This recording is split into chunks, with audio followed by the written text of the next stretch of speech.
Welcome into the I-80 Club. Wednesday night in the club. In the club. Josh We all Jack fam with in the you. club. We're hanging. We're having a good time. It's a Wednesday. As of this recording, everybody, it's 8 o'clock. So if anything changes, it's 8 o'clock. I don't know, Jack, if anything's going to go down tonight. How are you? Nah, probably not. Well, I mean, what would go down? More transfer portal entries? I don't think we're getting any more tonight. You don't think so? I don't think we're getting any more tonight. No more tonight, says Jack. No more tonight. Yeah, I got a little. Josh has been the inside info king lately for the most part, but I got a little. Yeah. I've kind of had the transfer portal info over the course of the last few days. What have you had? Well, I had the Kai Wallen one last night. Oh, I feel bad. I missed that. I missed that you posted that. I could tell a lot of people did because no one was really saying. Yeah, where did you post that? Was that in the Inside Info channel? Right, yeah, you got to read every word I post, but it's there. Apparently, the last stuff. Scroll up to last night and you'll find it. Yeah, in the Inside Info channel. Yeah, right under the tweet we posted. We were talking about from Pot Roast. Yeah, let's see. Oh, there it is. Also, Kai Wallen out. All right, my bad. I missed that. Yeah, because I focus so much on the "this is goodbye" question mark that I missed the follow up.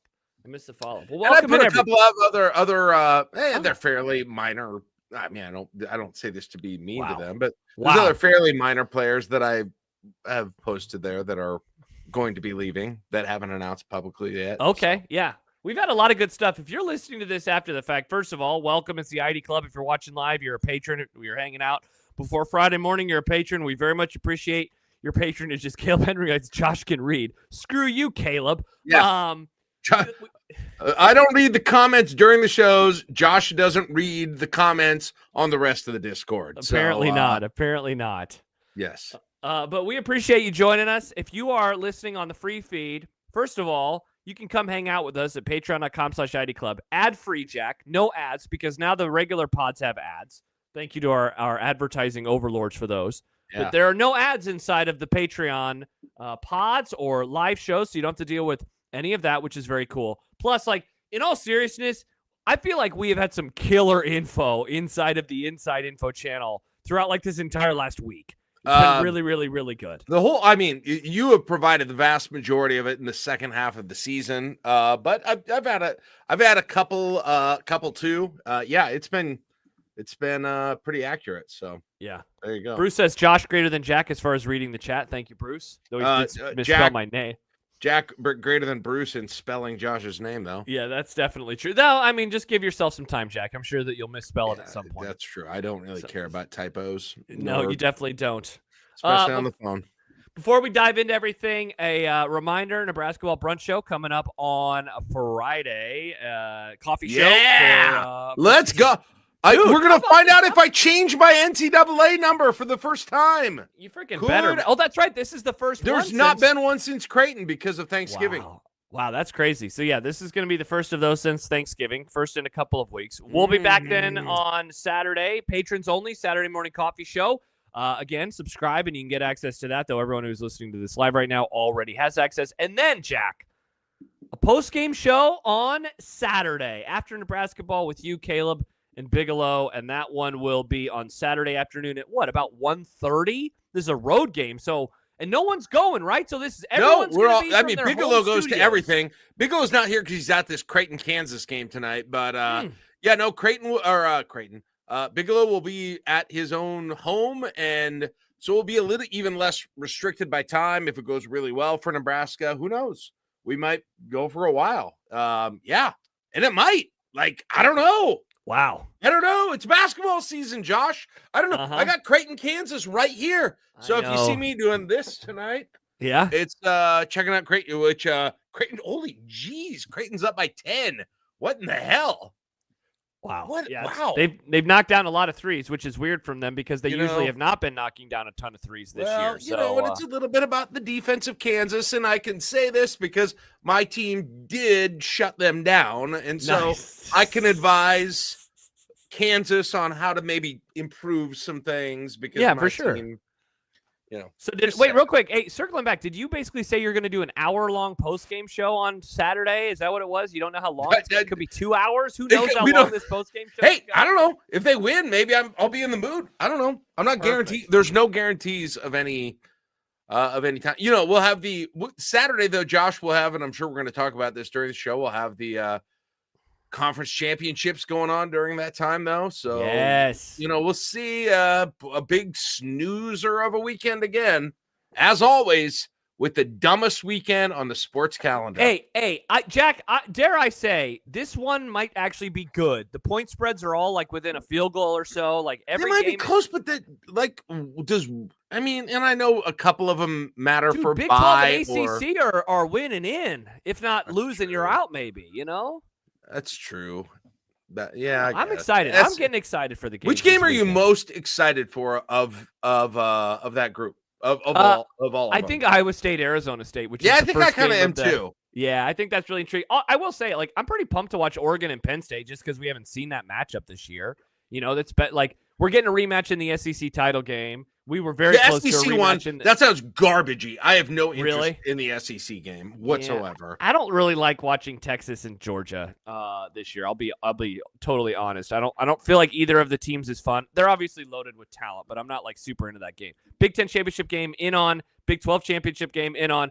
ACC morbidly curious about. And then I'm more interested in that than the SEC game because again, it's all the playoff is getting into the playoff is dependent on it. So yeah, Caleb writes, never know how long Jack can go when he's in the mood.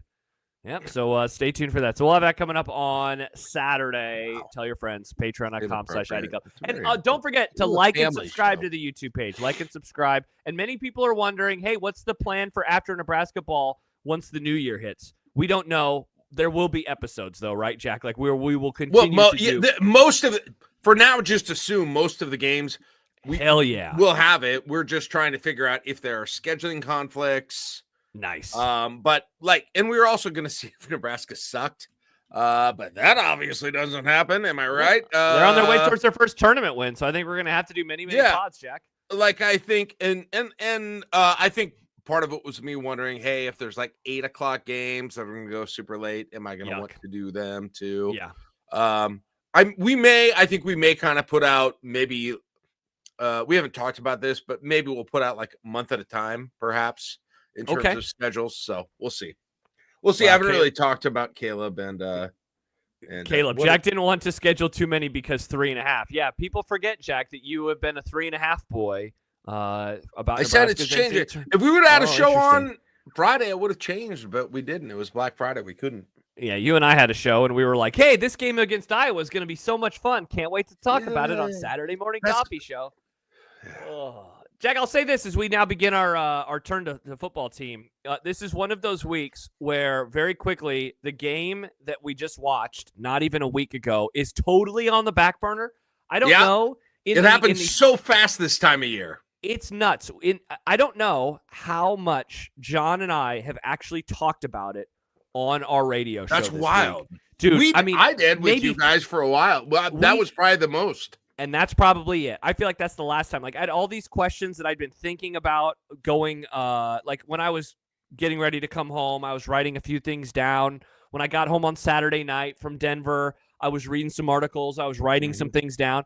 And then we get to Monday and I'm like, why the hell did I do any of this? It's a waste of time. It was all a waste of time. Yeah. This is this between signing day now, right? Transfer portal entries, coaching changes right away. That last game, no matter what happens in it, is kind of like overshadowed by the rest of it. Every year almost. Yeah. And this year especially, because it's not just portal stuff, but it's all these coaching moves that are happening as well. And we're all wondering what's going to happen with the future of the program. What's the biggest story right now? Whether it's personnel related, Jack, or coaching related, what's the thing that I guess that you want to kick off the pod tonight talking about that we have seen over the last few days? I think it is that, I mean, it's been a couple of days, but that Tony White left, obviously, and that we don't know who the replacement is going to be at this point. That's probably, to me, don't you think like the number one overall story, the whole Tony White saga, Given at that this point, Holgerson and is locked up, like I feel yeah, like which we expected. We expected both of these things yes. basically to happen, but I didn't know. But we also kind of thought maybe that Rule today would just say that Butler would be, he'd become the defensive coordinator. I thought he might say that today, and he didn't. And so I think that's probably the most interesting thing right now overall is what is going to happen over the next few hours / days / weeks with the defensive coordinator. Yeah, I feel like, and this is slightly informed, I think that I'm expecting the defensive coordinator role for 2025 to happen, like the naming of it to be after the bowl game. That's kind of where I'm at this point in time. I don't think we are going to know. I don't think there'll be any reports. I don't think there'll be any official announcement. They're going to play the bowl game. Oh, and this is something that we didn't mention in the intro, but the bowl game timing sucks for Jack because it seems like they're going to New York City, and apparently Jack's going to be out of town, so that's brutal. I'll be at my in-laws celebrating Christmas, probably opening presents right at that time on the weekend between Christmas and New Year's. So I'm very unhappy if that's the case. It's a bummer for us. We were going to do a watch party. So Ben's just happy he's going to go. Oh, have fun, Ben. But yeah, I think that I would guess, Jack, that this is going to be something that we learn officially after the bowl game. I don't think that we're going to know now for at least 24 days, and who knows, maybe it'll be very end of the year or early next year. That'd be my guess. Yeah. Do you have a lean one way or the other on if they stay with Butler or they go outside of the program for it? My lean is Butler, with Phil Snow being an analyst. People are going to freak. People are going to freak. Yeah, that would. Josh, people are going to freak their ass out if that. I'm not freaking. They are. Just telling you. I don't know if I really like that move, I'll be honest, but I think that is ultimately what is going to happen. I think that is going to be the move that the program does. So, yeah. Yuck, says Big Red Easy. Ew, says Jordan. Gross, says Joe. People are going to freak. Stadium photo, says D-Lo. Satterfield 2.0 says Yep, Dave. You're right. You can just start the clock ticking right now. Yeah. Start the clock ticking right now to people saying they want him fired at the beginning of it. Wow. Mm-hmm. Yeah, and it's interesting I'm not saying Butler would have been, on anybody's list of names or anything like that, but it would obviously be a very different situation if they brought Butler in right now as opposed to last, whatever it was, July or August when he came in and they just said, hey, we got this guy. He's got a little Big Ten defensive coordinator experience. He's got a lot of NFL experience. We think he's really good. We think he's a real kind of, I don't know if up and coming guy is the word. That's probably not because he's been around a long time, but we think he's going to be really impressive. That would be looked at completely different if he hadn't been the defensive backs coach this year, I think. Great point. Yeah, if he would have come from Buffalo, if he was coaching Buffalo right now, and then it was oh my gosh, they got the guy from Buffalo. Right. Who's had a good defense for a while, but then you say, hey, he had the Penn State team the one year, and then he followed Bill O'Brien right to the Texans. Is that what his career? And he was waiting. This is to not be me saying the hire is coordinator. great or not. I'm just saying it would be a way different reaction if that were happening now instead of he was just being held on to. Well, and why is that? And I asked that rhetorically because I know the answer. The answer to why are we not as excited today as we would be if he was coming straight from Buffalo is what Jordan said. He is the coach of the worst defensive group. That unit, and they had injuries, right? So it's not totally on him, but that unit this year versus last year seemed to regress. Though, if I'm going to argue with myself for a moment, Jack, if I think back to our July and August podcast that we did, that was the position group we were most concerned about on the defensive side of the ball. I was. I disagreed with you, but they brought in an actor who ended up being the best player. In that position room, but it was like, oh my gosh, a guy in August who didn't play football for a year because he wanted to be an actor. That's pretty wild. If you want to take a slightly alternate view of the whole thing, the one player who impressed more than you ever thought he would was in that group in Sierra Wright. Definitely. He was the best. He was the biggest surprise positive of the entire year. Yeah, 100%. But overall, the group was They were worse, right? Like, Jack, we agree that was a worse unit than they were in 2023. So, like, I think that is playing a big part of it, too. You know, the biggest thing is Gifford. The biggest thing was Gifford in that whole equation is, like, he came in 2 years ago and they were like, he's going to be an NFL player. And he looked like it much of last year. Like, man, he took a step back this year. For sure. That is tough. That's really tough. And I'm surprised to see it, to be honest. Right? Because I think everyone else in that defensive backfield was kind of who we thought they were. Like, I don't think, like, Singleton had his moments and he had his bad moments. And, like, that was nothing that was shocking. Right? You know, Buford, I thought, had a couple of good moments. You know, they played him at cornerback instead of safety. Malcolm Hartzog, right? Yeah, same thing. Had some tough moments, had some good moments too. Oh, yeah. But they all kind of did. And then Tommy Hill was hurt, obviously. So, like, and when he came back, he was nowhere near as good as he had been. And I mean, especially that USC game. Yeah. The thing that moved it most was just Gifford, to be honest. Yeah. And then Sierra Wright obviously was great. Like, he was one of the Sierra Wright was great. Yeah. Yeah, on that entire side of the ball. So I think ultimately, like, to go back to the kind of thought exercise that you posed, and I think it's a really good one because I think that you're right, that we would have viewed it as like, whoa. Because look, Jack, think back to July. When he was hired, John Butler, in a lot of our minds, was the next defensive coordinator for Nebraska. And I don't think anyone had an issue with that. It's just, of course, the other part is, and I don't have an issue with Tony White leaving for Florida State, and I don't really care to get into another debate about that tonight. But it's not that he left, it's how he left. And it's not that he's going to be at another school, it's that he's not going to be a head coach. Where in July, if you would have said, yeah, so Tony White's going to leave, and then this new John Butler guy is going to take over, I think everyone would have said, cool, sign me up for that. But then it's like, okay, so he's going to leave to be the Florida State defensive coordinator. And by the way, they're going 2-10. And the defensive backs were probably the worst unit on defense, and he's going to take over. And it's like, wait, what the hell happened? What went wrong here? And it's like, yeah, I know. Sit down. Let's talk about the season. They go 6-6, by the way, even though they beat Colorado and Wisconsin, and everyone's head it probably explodes at that moment in time. Josh, is there a way to talk about Tony White leaving without getting into the nitty-gritty of the Florida State, Nebraska lateral move, not lateral move conversation? Like, are there...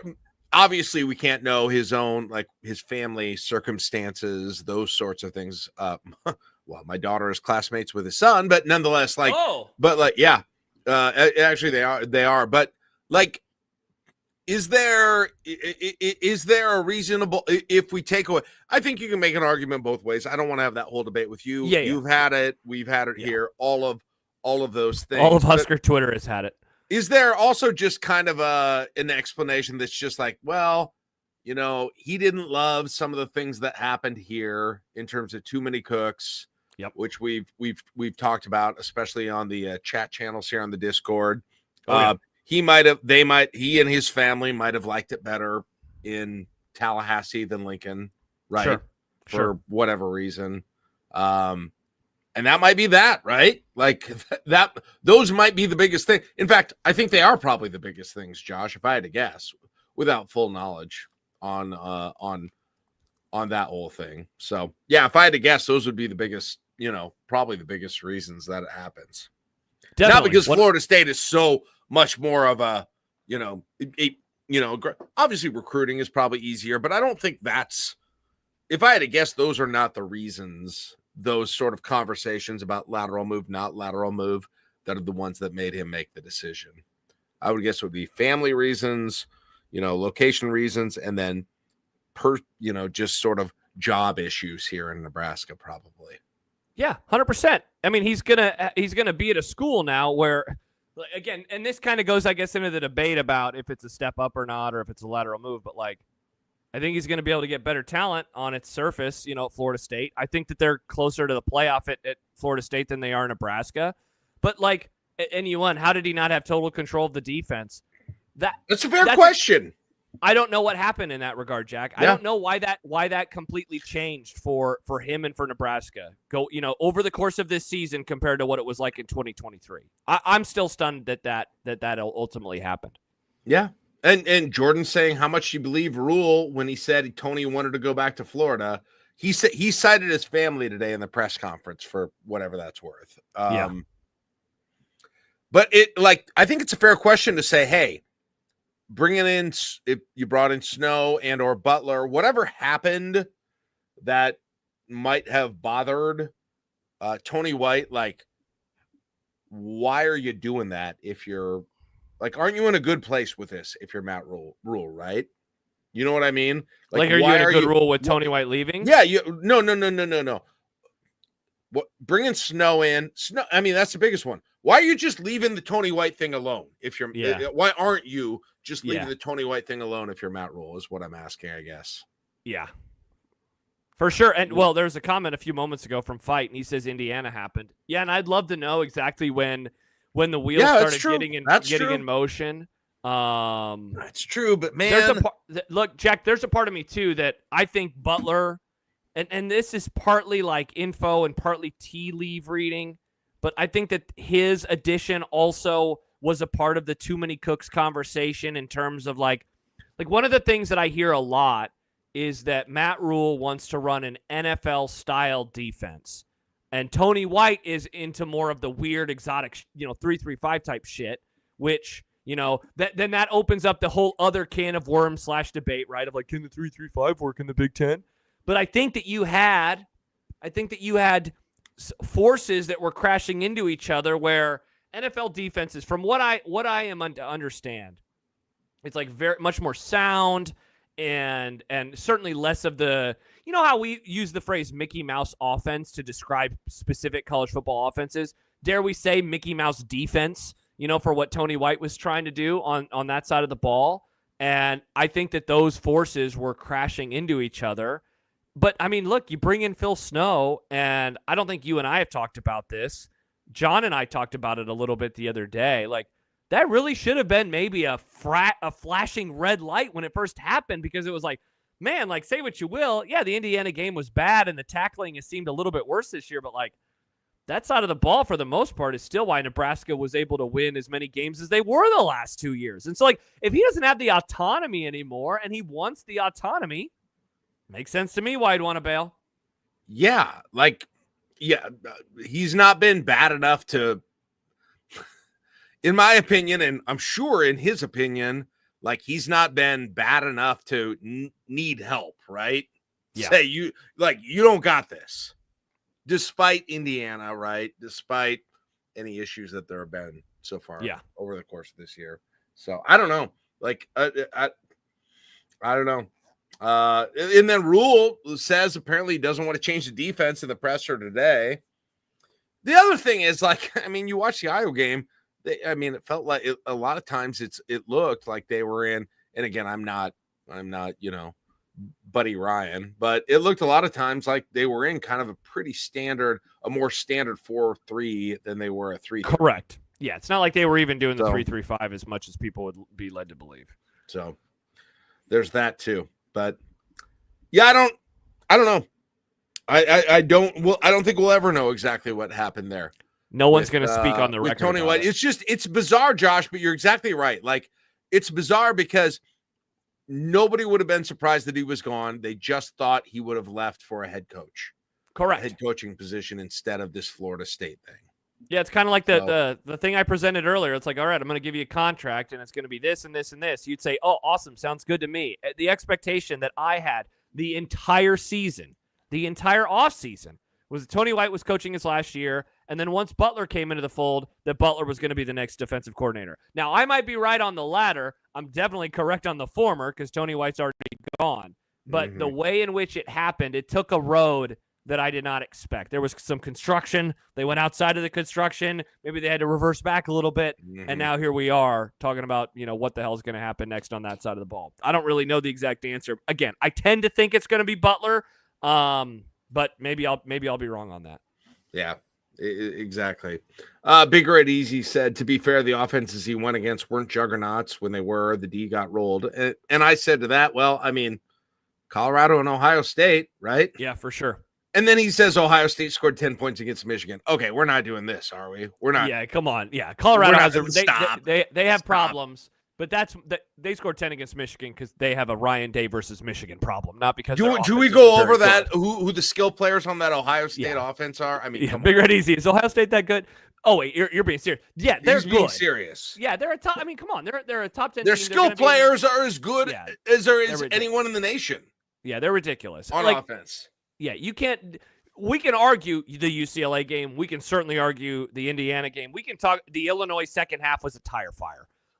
Those games were not very good. Right. I know what the bad ones are. Yeah, Indiana was an absolute disaster. UCLA, I was so disappointed in the UCLA game. But the good things were good. I mean, let's not rewrite that history. No, for sure. And so, like, there's been like this bullishness, Jack, on next year's defense for a while now. Like, I remember talking about it with Ravi. I don't remember if it was with one of the pods that he filled in for you. I know one of the halftime shows, but he has been someone who is like super bullish on next year's defense because of all the young guys. And like now, I mean, there's going to be a whole host of new players as well, regardless of whether they're transfers or just young players that are currently on the roster. I really liked the Tony White defenses. I know that they were not perfect, and they certainly had their fair share of issues, and they seem to collapse at the absolute worst moments. That's still their biggest problem. But Josh, that was not that was an every part of the team problem. Correct. Offense, special teams, defense. Yeah, that said, like did that. They had one really, really catastrophic play against Iowa. Otherwise, that was maybe the best defensive game in the Tony White era. Like the fumble happens, the muff punt, and they allow a yard or two, and then they kick a field goal. They get the ball on the last drive, and they actually push them backwards, before they kick the game-winning field goal. Iowa's not a great offense, but Caleb Johnson is a really good running back, and he's awesome. I mean, like, it sounds so dumb to say it right now, Josh. It sounds like homerism, but they were absolutely murdering that offense for a half. I don't know that I'm not sure I've seen much like it ever before. For, I don't know, 75% of that game, 80% of that game. Yeah. I don't know that I've ever seen it. It was incredible. I mean, Nebraska games I've gone to, in the 90s against terrible teams, a whole chunk of that game looked like that, to be honest. And so that's why there's so much I don't buy about the theories about that game. But I couldn't have been more impressed by the way that they defended that entire team. Yeah. Except for one play. Make that damn tackle, Yeah. Seriously. Like I said in your show, it was like you had the no-hitter and you had a couple of errors and one single, Yep, exactly. And that's exactly what it was like. And so that's it's funny, Jack. I'm now realizing this was our first question that we were asking each other at the beginning of the pod. What is the biggest story right now? And it is that side of the ball, and it is now what is next about that side of the ball. The thing that I know that I am focused on a lot right now is what is the offensive staff going to look like next season? Because at the moment, it does not seem like there is a whole lot of change. I mean, Satterfield is still employed apparently. Tiny baby boy Garrett McGuire is still employed. Obviously, they've changed out the offensive coordinator, but that's not a surprise. Barthel, for now, is still on the staff. Obviously, Dylan Raiola is still on the staff. And who have I not mentioned? And then there's the new guy from Kentucky. So, like, that stuff is happening. I do not think, and this is also informed opinion, I do not think that this will be the offensive coaching staff that Nebraska rolls. And as Fight says, Ed fucking Foley is still employed. Yes, he is employed too. Yep. I, Jack, do not think that this is the offensive coaching staff that Nebraska will roll into 2025 with. No way. Agree. No way. Well, for one, for sure. I mean, Who's one that? for sure. The running backs coach. Yeah, Barthel is gone. There is no way that he will be on the coaching staff. I mean, come on. The second he went into a press conference and he said, I told the running backs coach at halftime that they need to hit the hole. And I'm paraphrasing a tiny bit. Yeah. Not much. Yeah. I'm not paraphrasing him whether he used his name. He called him the running backs coach. Yeah, that's tough. They need to hit the hole. And guess what?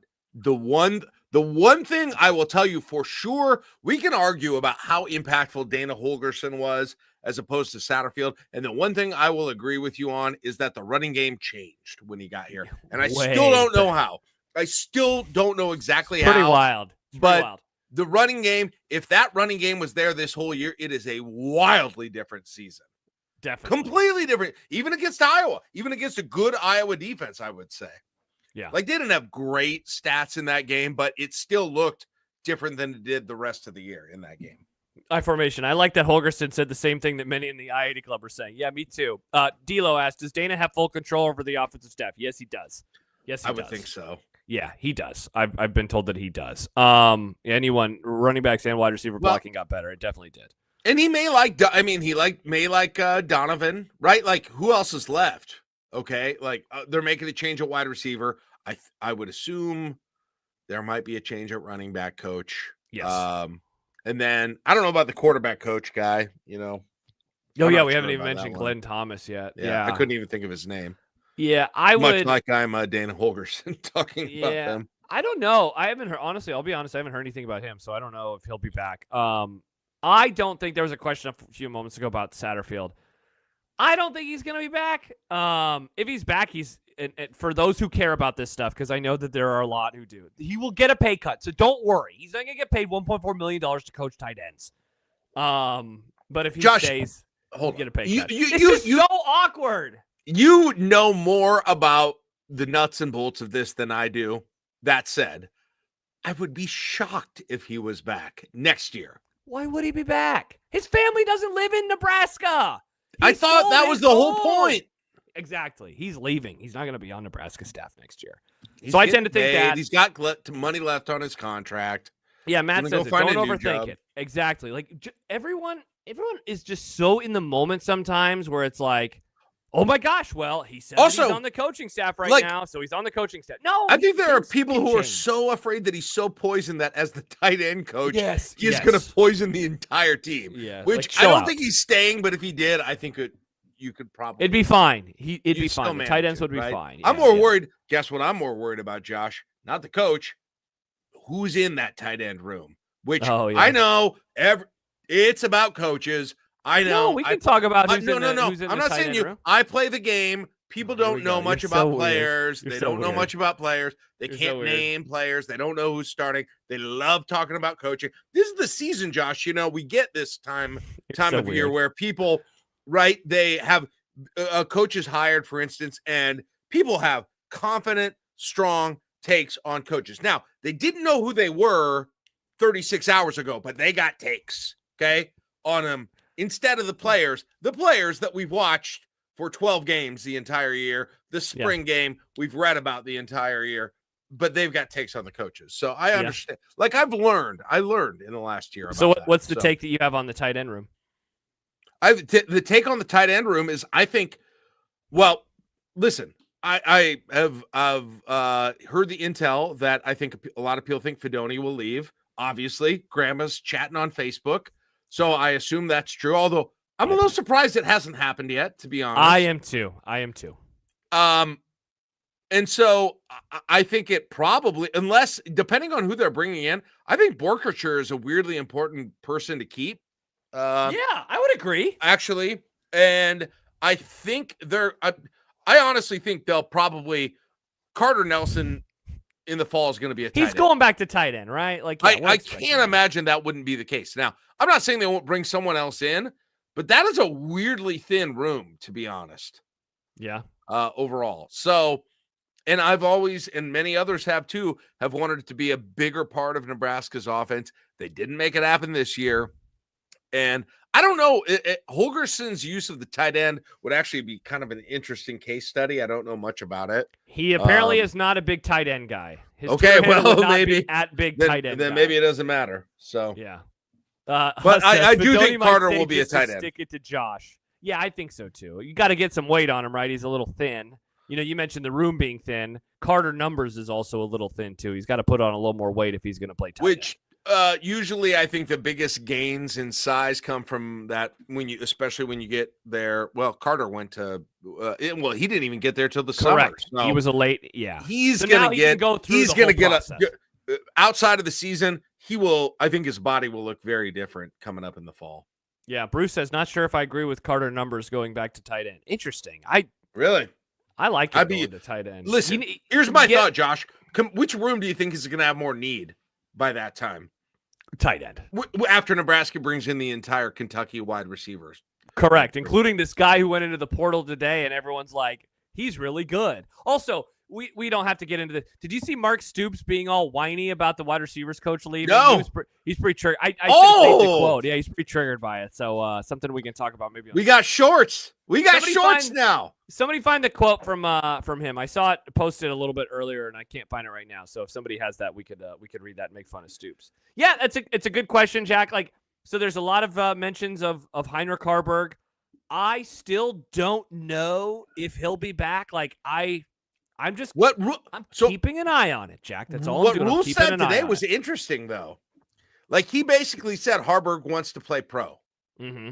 Yeah. And obviously, everyone knows he's not going to play quarterback at that, in that spot. Yeah.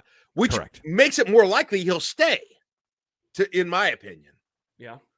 Right? If he's going to be I don't know what he projects at exactly. I mean, I wouldn't put him at freaking running back. I don't know how well he can catch. I don't know exactly I haven't seen enough of him to know exactly who he is. Yeah. If he's not I still think what he does best, to be honest, is the trick play where they gain 10 yards. First no, that wasn't what I was going to say. Oh, my bad. No, it's like a Tim Tebow freshman year style change-up quarterback. You're talking about Taysom Hill. Wildcat quarterback. Yeah, Taysom Hill's kind of a tight end, though, right? I don't know what he does. He may have that in him. I don't know. What I'm saying, what he does best is taking the snap and running the ball right now. That I know. But he sounds like that he's not looking to be QB1 anywhere. And so I think, Josh, what I heard today makes me think he's going to stay. Yeah, there's a question or a comment from Skurs04. Seems like Daniel Kalen leaving, that Heinrich Haarberg stays. That is a tremendous point. Was he going to leave, and now Kalen's leaving, and so he decides to stay? And then, yeah. But if he was moving on to kind of another trajectory into his post-college life at different positions, Kalen shouldn't have mattered too much. No, that's true. That's true. But I don't know. I mean, you'll always have him as an emergency, I suppose, quarterback. Yeah. But it'll be interesting. What will let's say he stays, right? Just for the sake of argument, and is going to be tight end, fullback, gadget play, whatever, dude. I don't know what he's going to be, but not a quarterback, right? Not practice with the quarterbacks. Yeah. Do you think they get then another quarterback? So they'll have Raiola, Latif. Yes, of course. Maybe Gramstead, I guess. He could still come back. Well, he walked, right? He walked, and that's not an end all. It's walking on senior day is not a binding contract. But yes, the answer to this question, of course, is yes. And I hope that this does not mean that you and I are about to debate. Yep, as D'Lo says, here we go. CT11 says us. Jack, we're not doing this for another offseason. He didn't play. As far as I know, he hasn't played a snap this year. I don't know what I believe he could have had a COVID year, a redshirt year, and a redshirt injury year. And his freshman year was 2019. So I believe if the math is right, he's still eligible. Casey Thompson, I'm going to look right in the camera. Casey Thompson, move on from college football. I beg of you, for the sake of the podcast that I host with my dear friend Jack Mitchell, get out of college football. Move on with your life. You're in your mid-20s. Go run a marathon. It's what happens when you get a little older. It does make you wonder if Satterfield stays the next year as tight ends coach, maybe he could make it right. Sadie can finally make it right. Maybe Sadie could make it right with CT11 finally. Man, all right. I want him to retire. Bit aside, I'm not going to push. Just calm the hell down, everyone. Can't wait for Theo to hop in here and say, Jack Mitchell, crown emoji. You all can calm down. I'm not going to push for that all off season. But do you think they would get another quarterback in that scenario? I mean, they have to, right? They don't have enough. BC brought up a question, Jack. Latif, and let's say they got Gramstead to stay too. Okay. You know? So BC brought up a point on the pod the other day that I thought was really interesting. In an era of 105 players on the roster, that is now the max players on the roster. How many spots do you want saved for quarterback? Is it 4? Is it 3? It's got to be number? 4, right? It's got to be 4. I think it's 4. I think minimum 4. You have to have 4. That leaves 99 spots for other positions. I think you have to have And then if you got 4. Heine as an emergency fifth, then you basically have 5. Yeah. Many are saying Cade McNamara. What do you think about Cade McNamara? He's not coming here to be a backup. This is the conversation we had last year. And not the annoying one, hopefully. But who is coming to Nebraska, or really most places, when there is a clearly super established starter that is never getting benched unless they're injured? Yeah, look, Kalen is the exhibit A of why it's going to be so hard to leave, because he could have stayed and he could have been a backup and he could have been a preferred backup who was second string and would get the first snaps. And why he was I'm good. Well, yeah, I mean, not that I want McNamara, but he ain't coming here. Why would he ever come here? He wants to play at this point in his career. He's going to stay at Iowa and do that. Well, that's why, and Big Red Roscoe brings up, I saw Albany's quarterback mention. I mean, Jack, what we're probably going to be talking about is maybe not a Jalen Gramstead type who came from one of the lowest levels of college football, but Roscoe, an FCS guy that wants to get some money and try FBS. I think that is probably what we're going to be talking about. Isn't that where Minnesota got Brosmer from and he started? Yes. And he was good. He was solid this year. He was fine. Man. I don't know. He started, man. If I'm the Albany quarterback, I think I'm starting in the Big Ten, not backup. Yeah, and Dila says, or you force your freshman to step up. Yeah, I mean, maybe Latif is the number 2 guy. It is. Well, if Dylan would get hurt long term, maybe that's it. And you say, okay, I'm not redshirting him or whatever, And Jack, that was the theory all year long, right? If Dylan went down, some people expected that Kalen was actually going to be the backup if it was for an extended period of time. Now, ultimately, I tried to tell people.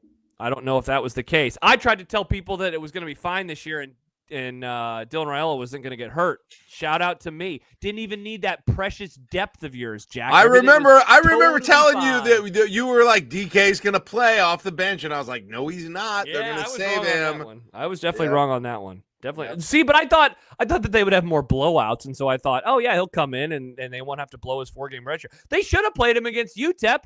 Who knew that they barely ever have any other chance? Let me ask you in the room this right now. Are you okay with, let's just say, Gramstead, what stays, with Dylan, right? Latif, Gramstead, and then Haarberg primarily playing another position? Say it again. Say this question again. Your 4.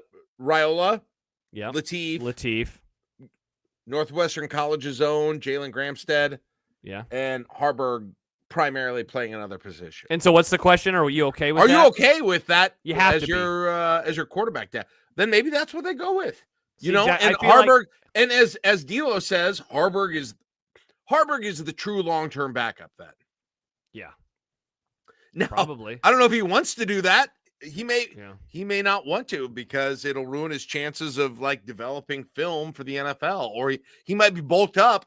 I remember when he was in that dunk contest last year, Josh. I was like, dude, he looks different already after 3 months of lifting weights. Yeah. And if he's going to play fullback or tight end, I assume they will put him on a program that bulks him up more as well. So I don't know if that's enough or not, because I don't know who your best option is if they're, in a, knock on wood, but if Dylan Raiola tears his ACL or something. Jesus Christ, you had to get so specific with it. Why didn't you I knocked on wood. That's the Lord. predominant long-term injury. I don't. Dylan Raiola's walking out. Okay, fine. If he gets accident. his arm cut off, whatever. Is that better? I don't know. Is this the Vegas guy, Jack, that I sent you a photo of last Wednesday? What in the world is happening? I don't know. I'm sorry.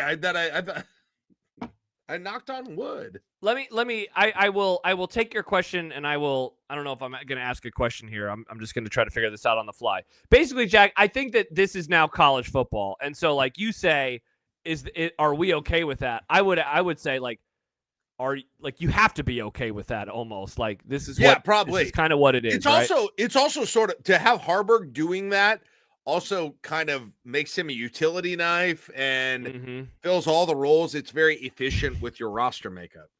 Jordan says Dylan tearing his Achilles in center field of Yankee Stadium confirmed. Okay, Yeah, by the way, I never said that, so just unreal. FYI. Yeah, he said tore his ACL, Jordan. So fix that post, please. Which, by the way, he'd probably be back for the season if he did that. Nice. Way to be positive. Many are asking, Jack, if Dylan Raiola is staying. Do you have any intel on if Dylan Raiola is staying or not? How shocking would it be? I'll ask it this way. How shocking would it be if Dylan Raiola was not on Nebraska's roster next year? Well, not the most shocking thing in the world. Yeah, Bruce brought up Texas A&M as a as potential scuttlebutt of where he could go. Yeah. I don't know. I don't know. If you're asking me if I have what my percentage concern about that is, it's not zero. Yeah. There is a non-zero chance that he is not on Nebraska's roster next year. There's always a chance, right? With a 5-star quarterback, there's always a chance. Okay, this is, I mean, you want me to go down roads you know that are very controversial, but give us something spicy. Let's just say, that he leaves. Okay. Oh yeah. God. Oh God. But there are going to be some people who say they will. Oh man, he sucked. I mean, D'Lo has told us that when people transfer, everyone says they would with him. Hey, would with him. That said, Josh, Nebraska had a shot at one of the top passers in the nation this year. They said no to in favor of Dylan Raiola. I'm not sure if you heard this about Kyle McCord. He almost came to Nebraska. I've seen this and heard about this. And I will. Okay. Oh man, I am treading on some. I love this. This could be the breakout video. I am treading on some thin ass ice here, and I understand it. So I'm going to try and I'm be going to make very a graphic careful. And everything. Is Dylan Raiola leaving? Jack Mitchell opines. I would argue today in college football, your better investment generally with a quarterback, your better likelihood of success with a quarterback is bringing in an experienced transfer than gambling on a young, unproven, blue chip, highly touted freshman. And in this case, are you saying that they made a mistake in bringing in Dylan instead of Kyle McCord? Wow. We'll see. God. They might have. They definitely might have. This is a topic that we have not explored a single time. I mean, all year long. Well, I mean, so far the answer is yes, right? Well, okay, because I actually wanted to get into this at some point in time, so it's fun that we can do this now. My thought to this question is, it was never about 2024. It was always a long-term play. You don't bring in Dylan Raiola, and if he's hanging around, for sure, yes. Yes, if a 5-star number 1 overall quarterback wants to come to your school, and then the other guy can play 1 year, and he's good, and he was really good, of course, for Syracuse this year. That is also inarguable. That you would rather have the longer runway really because, good. Again, the program, unlike Scott Frost last year, which was like you have to win or you're going to get fired. In that moment in time, Jack, okay, let's change this real fast. It's 2022. Dylan Raiola is okay with Scott Frost and all the weird crap that he's going to do. He wants to come to Nebraska, but Nebraska also couldn't get Kyle McCord. It's 2022, and their careers are just a little bit earlier, right? Scott Frost is in win-now mode. He needs someone actually like Kyle McCord in that scenario. Matt Rule was they need a win, right? But, it's not – this year was never win now. This year was never do this or you're fired. Now 2025, who knows? No, we thought it wasn't, but it almost got there, to be honest. That's true. But yeah. I never thought that it was a mistake, and I still don't think it's a mistake. I'm not saying it was. It's a long-term play. I'm not saying it was, but we've seen so many places bring in guys. Indiana might be a very good example. Syracuse is a good example. There's plenty where it didn't work too. I just wonder if the future of that position is bringing in a transfer that's got experience. It's just it's a better bet. It's a better bet at this point. And we're seeing it at Texas work. They brought in a transfer in Quinn Ewers who had no experience, and then they got Arch Manning, and that's one of the best programs in the country. So maybe that's unfair, but They went How with the about young guy. Miami? Now, well, Nebraska's not going to pay that much though for a portal, quarterback who's going to come in and maybe they mercenary. can't get one, but they got to pay that for Dylan too. So I mean, I'm not sure. Hey, that's true. That's true for sure. Listen, I don't know. Like I don't know, but his first season ended up being way worse than I thought it would be, Josh. Way worse. Way worse. Is it okay to say that? I think it is. Of course, that's where we're at this point. Yeah.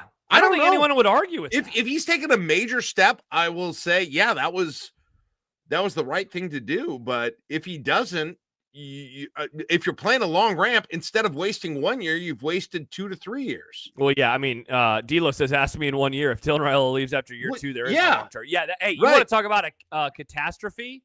Yeah, you have to have him through 2026. Otherwise, well, I mean, in that case, Rule's probably going to get fired, and so it doesn't really matter in the end, So it's like, that'd be a huge bummer, though. Huge bummer. Roscoe says, how much of that was him versus the scheme around him? It was a ton of him. It was both. It was both, but it was a ton of him. Hell, Jack, I mean, so there's on Friday against Iowa. What I was just going to say. He overthrew. He had a bad game. Jalen Lloyd. Say it.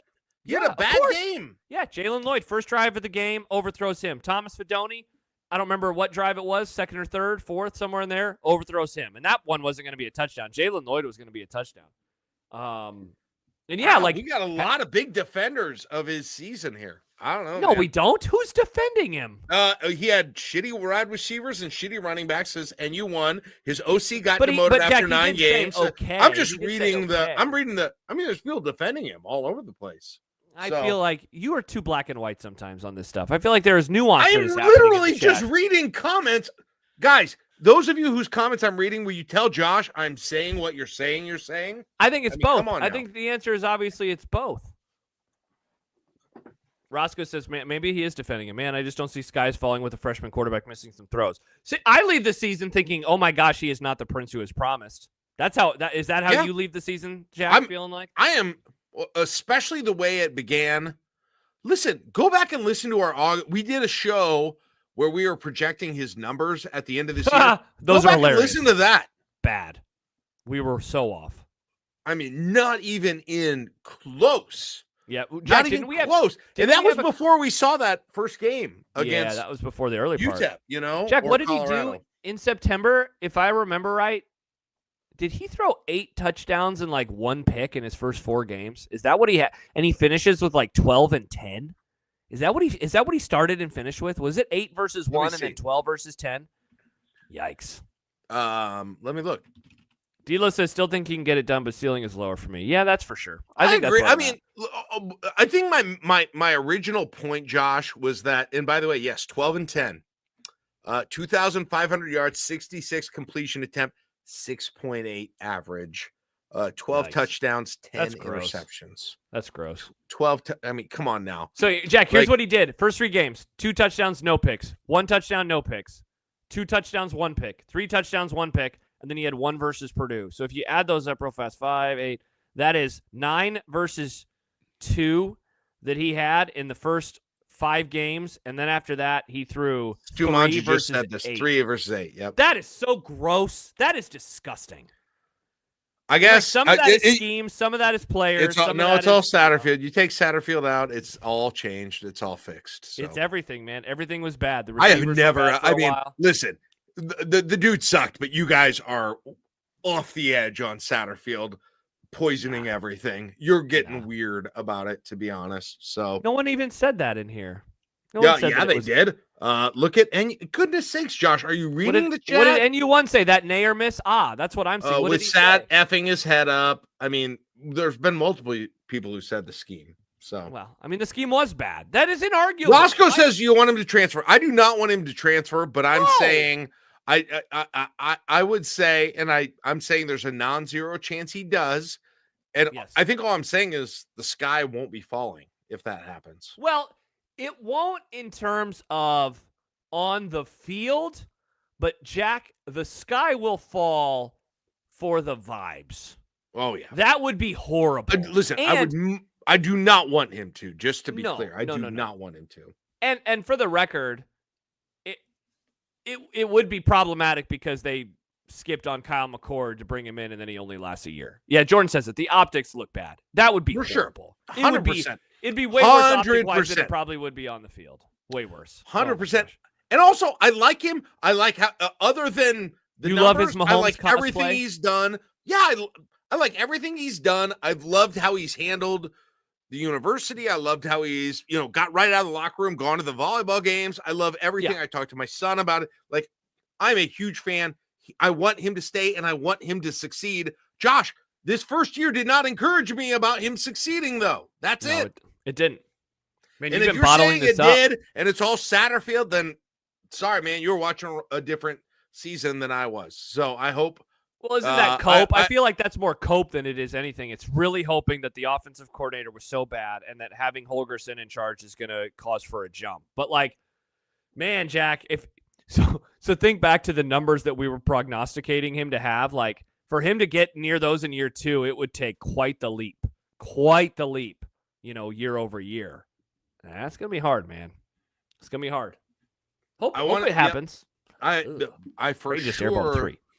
And I think he's why Holgorsen came here. So I don't like. Yes. By the way, I don't think he's going to leave. I'm just saying I think it's a non-zero chance. Yes. I'm saying because he's got his phone ringing and he's got offers right now. Yeah, he for sure does. Yeah. And he's got friends at other places, and that's all happening. But I think Holgorsen doesn't come here without him either. So 100%. I still do wonder too. I think it's probably less Satterfield and more his physical health that we don't know about. That was a bigger issue than it was a huge problem. It was a huge problem. He had an issue with his ankle. He couldn't step into his throws. He had an issue with his back, which showed up. And here's why I say that. Here's why I say that, Josh. I will show my work on this whole thing. Well, I can show my work too. It's because a lot of my critiques of him were missing open guys on plays. Yeah, right. Sure. That were up there, or not missing, not seeing, and not choosing, either not seeing or not choosing to throw it to them.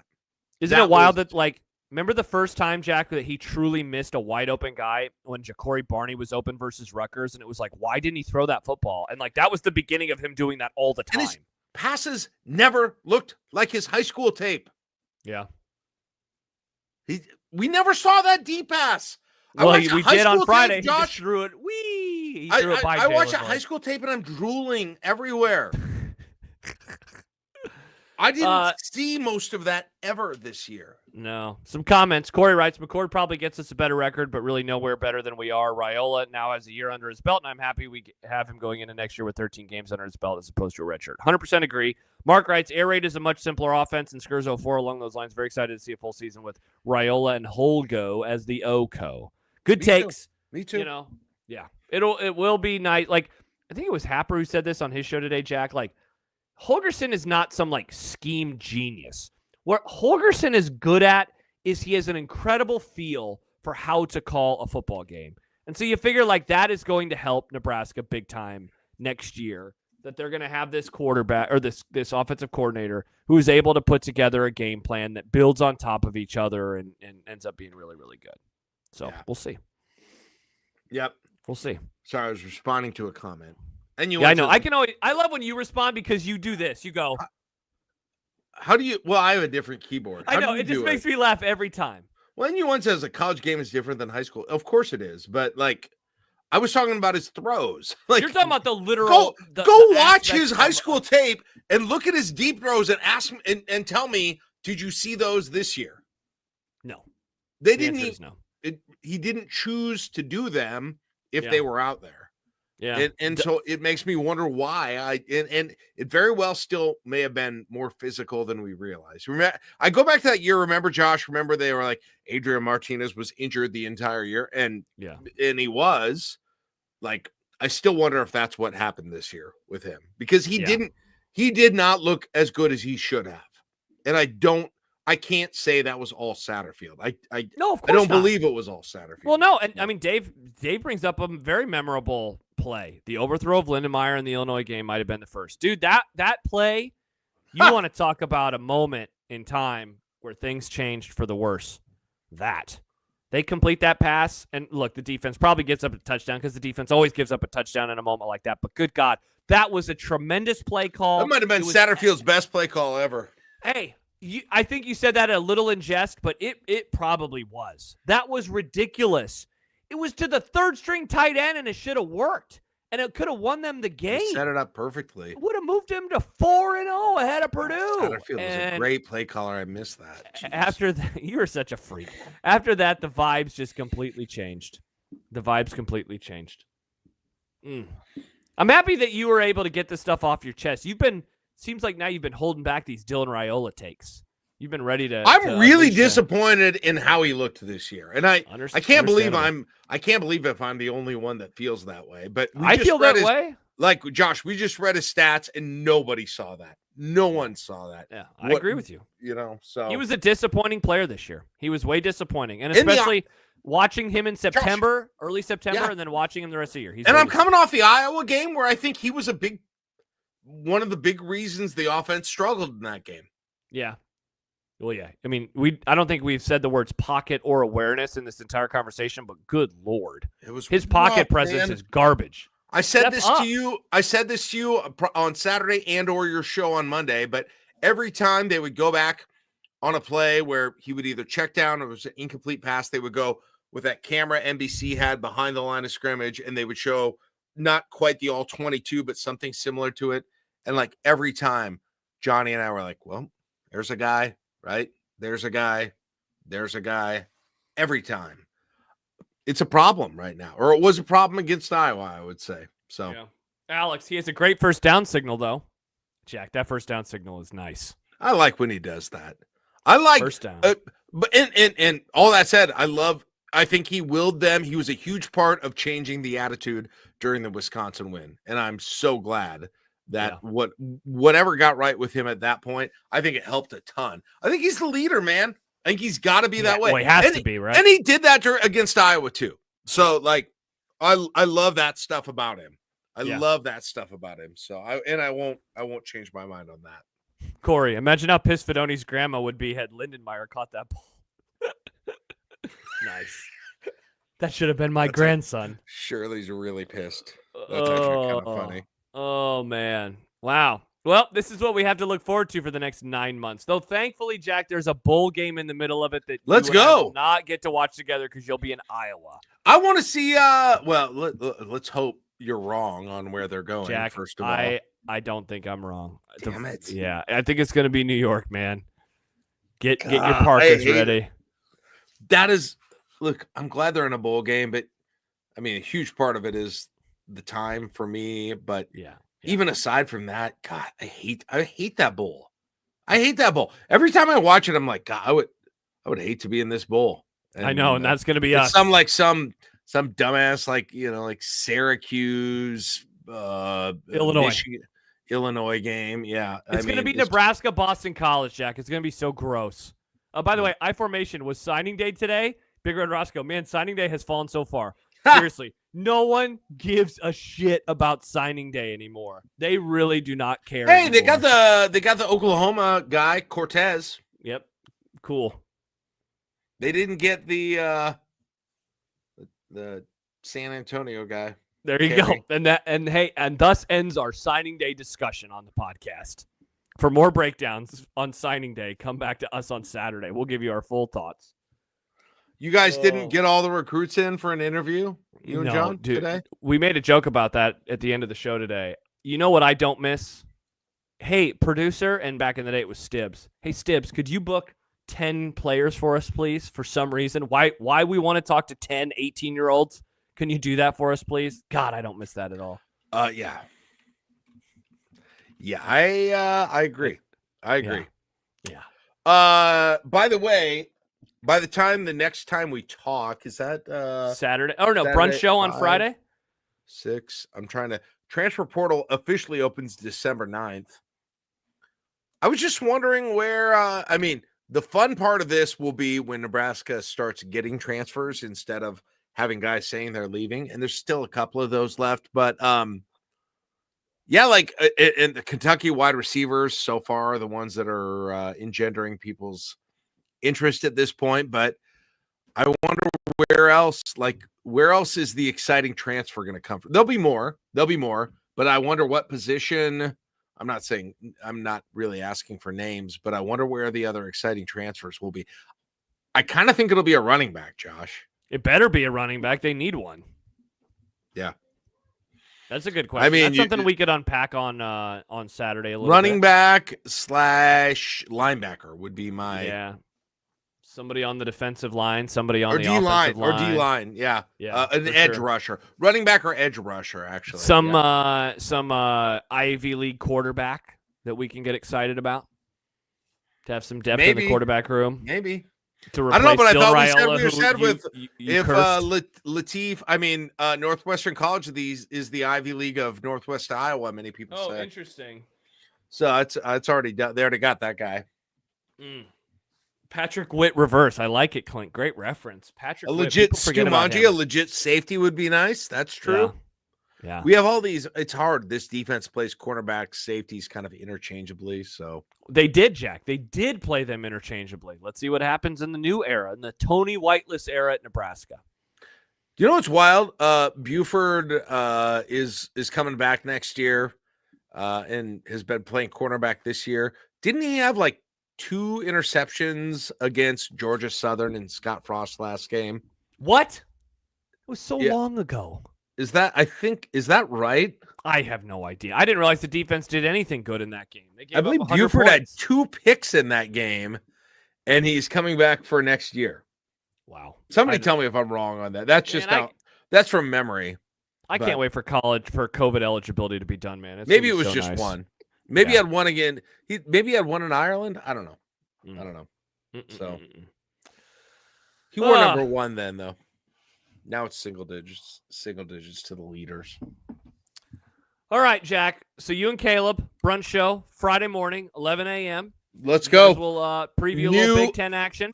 Find out my new NCAA confidence rating, by the way. Creighton 53, Kansas 46. Yeah, Creighton has done a solid job at weathering the storm because Kansas has began the second half really strongly, and Creighton's knocked down a few shots to I'm looking forward to watching the end of this. Yeah, a little basketball on a Wednesday. Nebraska basketball fans, and I'm kind of the guy for that. What are you doing, Ashworth? What was that shot? Yeah, did you see that? Yeah, that was stupid. I'm glad to see him playing again, Josh. Yeah. Yes. That joke of yours could have aged very poor, like when you just cursed Dylan Raiola to a torn ACL. Well, I mourned his injury the rest of that night, and I feel you really did. You were like, oh crap. I feel super dumb about that. I loved on the postgame show you're drinking and you're like, by the way, I really hope Ashworth is okay. I just want everybody to know that. I'm relieved. That was very truthful. I feel unbelievably relieved because I wouldn't have gotten to see him jack up that ball from half court and completely miss it. Like I said, that's a lot of missed threes that will be gone if he's hurt. So, yep. Yes. Sorry. Saying something about Nebraska basketball fans. No, I was just going to say, join us tomorrow or Friday, not tomorrow, the day after tomorrow, where we will. Yeah. I will change. I promise I will change my NCAA tournament confidence number for the first time this year off of 3.5. Where do you think I will go? Make your predictions now. Okay. Well, I'm looking forward to that. So that'll be Friday. Jack and I will then be back on Saturday morning for Saturday morning coffee show. And then there will be an Clint. I wish tomorrow was Friday. Oh, wait. No, sorry. That was Jordan. Yeah. Clint, Buford did have 2 picks against Georgia Southern. WTF Rain Man. Nice. I love having random memories. Yesterday, that's because I know who the players are and what they do, unlike everyone else. And all they think about is coaches. You're so weird. Last night we went down memory lane with the Illinois loss in 2015 because I was talking with some of our subscribers about the groin kick jukebox that we will be putting together in the offseason. Yes. We need to start the early planning stages, but I have some really fun ideas on this, and we're going to have a survey involved for our subscribers and anything, so it's going to be a good time. But yeah, I love going down memory lane of random things. Anyway, Saturday morning coffee show after Nebraska ball, 1:15, 1:30-ish, Jack, because it's an 11 a.m. game. Yep. Send you on your way to watch some more football. We're going to party again. We'll party in the afternoon if we have to. I don't care. Hell yeah, baby. Hell yeah. Beat Michigan State. Let's go. Yeah, so we got that coming up on Saturday, and then I'm trying to think about what next week looks like. Some normal stuff. There will be a Friday night post-game pod, though, a week from Friday. Be fun. as Nebraska plays Indiana. Yeah, Indiana. That's kind of that's going to be a fun game. Yeah, and by the way, stay tuned for our holiday schedule. We don't have it totally locked down at this moment in time, but Christmas and New Year's are both on Wednesdays, and so we will obviously not be doing pods on those days. Jack will be gone on the Saturday that Nebraska is probably playing their bowl game. I will do something. I imagine I'll ask somebody to hang out and do something. The good news is, other than the weekend when I'll be in Iowa, I'm taking, I think, all those days off. Same. Christmas through New Year's. Same. So maybe we do something. Maybe we hop on.